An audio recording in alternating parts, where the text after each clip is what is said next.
What's going on, guys? It's Silver here, and so far the countdown begins. Now we all slowly wait for Battlefield 6 to come out in a couple months now. And I've been kind of keeping track with a lot of the discussion online, a lot of the complaints and the criticism that's going on for the open beta, and just kind of what people want to see. 2042 just got a huge update, and a lot of people are jumping back into that to enjoy some of the unlockable cosmetics for Battlefield 6 and just kind of enjoying some of the remade maps. But I think a lot of people are really enjoying the new update for that game, which is really good. I don't see myself playing that game personally. I really can't stand behind the specialist classes. And, if I'm missing out on 2042, just let me know. I really haven't looked into it, and I would be interested in getting into it, but I just can't see myself playing it as much as I, talk about it.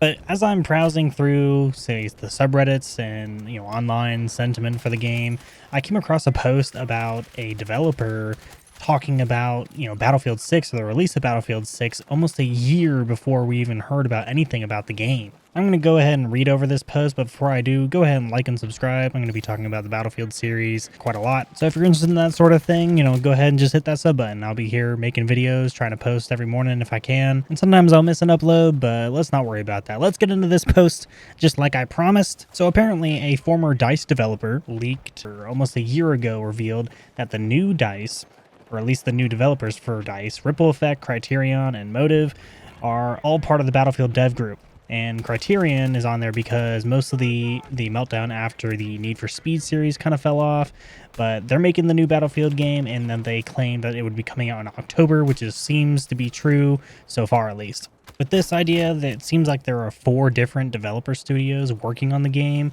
and according to this source, that they said that they are going to be working on 4 different separate things. And so instead of like Call of Duty, where the entire studio pulls together to make one game, it looks like the studios are being split up to work on content based on areas that are, not their own game. So you'll have one dev team working on the multiplayer, one working on something else, and so on and so on.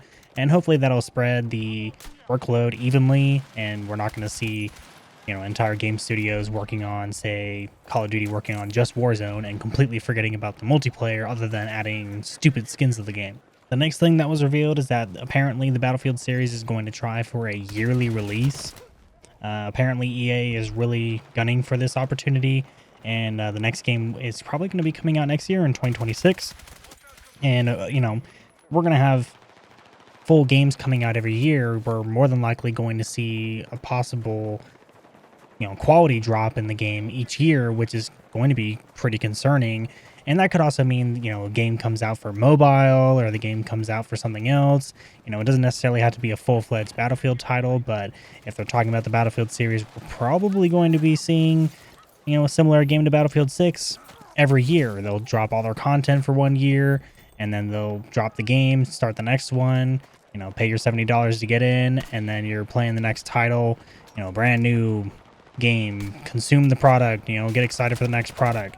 And I'm a little nervous about that, to be honest. And I don't think I'm alone in this idea, and we're talking about a full-priced main game with a limited single player every year, and of course those games are going to be filled with seasons, battle passes, and live service slop that we see with all sorts of games nowadays. Every game has to come out with a battle pass. Every game has to come out with some kind of shop that is filled with items that who knows who needs. I mean, do we really need a red skin for $5? And of course people buy that up, and that just incentivizes these companies to continue to do so. Everyone wants to point the finger at Fortnite and all the others, but we've been dealing with microtransactions and ways to have your money taken from you other than the price of the base game for years now. I mean, this Battlefield title is already going to be $70, and then now we're going to have to deal with more than likely seasons of a battle pass, when who knows what they're going to price that at. And then there's more than likely going to be a shop with skins that are going to have prices upwards of $20 to $30 for some of these bundles. I mean, that's the Call of Duty way of doing it. That's the Fortnite way of doing it. I mean, EA has to be licking their chops with the amount of people interested in playing the game.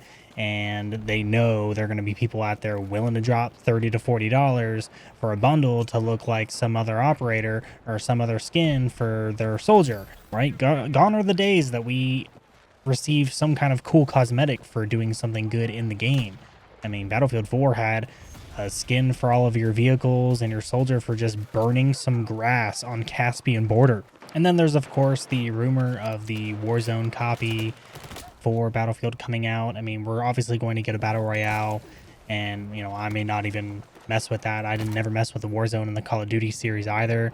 But people really like the Battle Royale series. I mean, they really like that style of game mode. I don't blame them. And I mean, of course, we're going to see the Battlefield side of it. And the last time we had a Battle Royale for the series was Firestorm, which they promptly, stopped developing because nobody was playing it.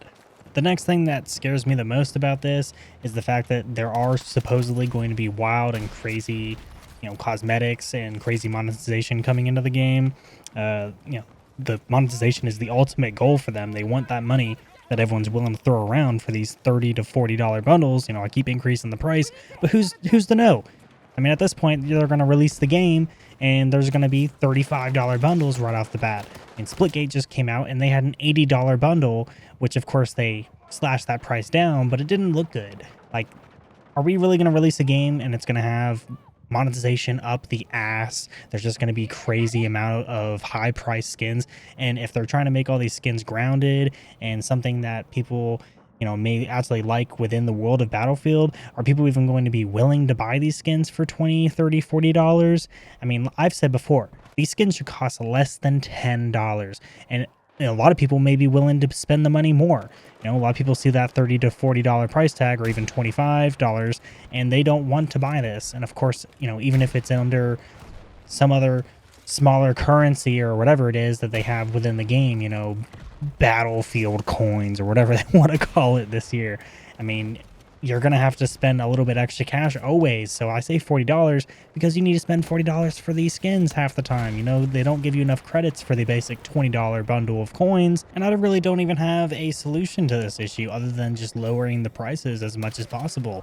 As much as the executives are willing to go down, lower the prices, I assure you there will be more people willing to buy some of the skins that you're going to put into the game. And I just really don't even want to see them at this point. I mean, I know why they have to go in. It makes the studios a shitload of money. There's so much money in these monetizations that it makes complete sense on why they're going to add them. The main problem is that when the game starts coming out with a yearly release, there's going to be issues to where, is there going to be carryover from the last game? Or all the skins that you buy going to carry over? Or are you just going to have to start from scratch and then buy more? They're going to require you to pay for a full price game, a full price new battle pass every season. And then when the new game comes out, you're going to be able to pay that full price for the game again. And then you're going to have to buy all those battle passes again and all those skins again. And then we're going to rinse and repeat. And the post that I'm reading from, or the leak, and there was a bit of information about the fact that there's going to be a Battlefield mobile game, and that's going to be, I mean, that was mentioned twice, so there's a good chance that that's coming within the next year or so. Not this year, but maybe next year. And they need to really focus on just repairing the brand's damage. I mean, at this point, 2042 and then 5, a lot of people left the series for just their own decision. I didn't play those games that often. I played 5, I played the beta for 2042, but I never went back to those games that often. I think I put a little more time into 5 than I did 2042. And this guy seems pretty credible just because of how much stuff they guessed correctly. I mean, the release date is guessed correctly. What was coming into the game sounds correct. They said that there weren't going to be any operators, which, some people might argue that the assault, support, recon, and engineer are technically specialist classes again. And it kind of worries me with how, similar they are to, all the others. I mean, the 2042 specialists had their roles. Like, they, you had your engineer specialist and the recon and et cetera, et cetera. But, at this point, we're seeing the return to the proper class system, And, it's a shame that we're seeing more open weapon testing instead of just the closed weapon. I think the second weekend, or at least the first weekend, should have been fully closed weapon, and then the next one could have been the open weapon, or swap that out, the first weekend being the opposite. But with the beta being over now, all the information they have is what they have. What they fix is what they'll fix, and at this point we're just waiting on whether or not they'll implement everybody's issues with the game, and there seems to be quite a bit of it.